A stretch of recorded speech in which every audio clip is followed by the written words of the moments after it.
South African farmer Shanice Potgieter recalls with horror when in February 2 black men attacked her at her farmhouse. This is the passage where they made me lie down. I had to lie here so that I couldn't see outside. When it started, I just thought to myself, today I'm losing my life. When I saw them coming for me, the first reaction was, today I'm going to die. I was worried about my daughter and what would happen to her, so something would happen to me.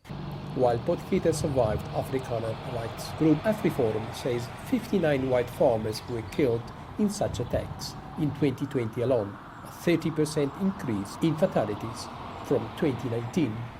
Although the motive for these attacks have not always been attributed to racial tension, Afriforum says most perpetrators are mainly black. In January, the group began training commercial farmers, the vast majority white Afrikaners, a self-defense program after getting a license and in line with the country's self-defense law. The first aspect of the training will be how to use a firearm. We show them how to use this firearm in and around the house. We then also issue them with a digital radio. We actually give them training in how to exactly utilize this radio. In the end, we want all of these farmers and their neighbors to have an effective communication network. Tension spiked in October 2020 when white South African farmers and black protesters faced off over a white farmer's murder in a town of Senekal in the eastern part of the Free State province.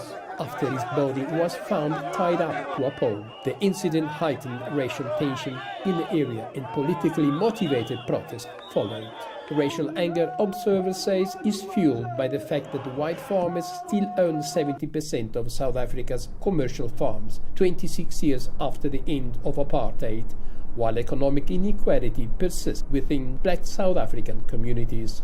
Groups representing white farmers, like the Transvaal Agricultural Union South Africa, accuse authorities of failing to protect them. Black farmers also have been victimized by these attacks, but to a lesser degree, says Transvaal Agricultural Union South Africa. We cannot expect that the police will ensure a 24-hour, 7-day-a-week presence in areas which is troubled by violent criminals.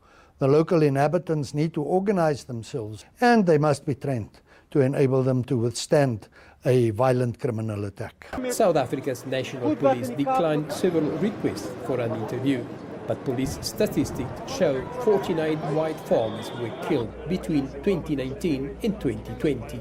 That's out of more than 21,000 murders nationwide, where the vast majority of the victims are black. President Cyril Ramaphosa last year urged South Africa not to rally communities along a racial line.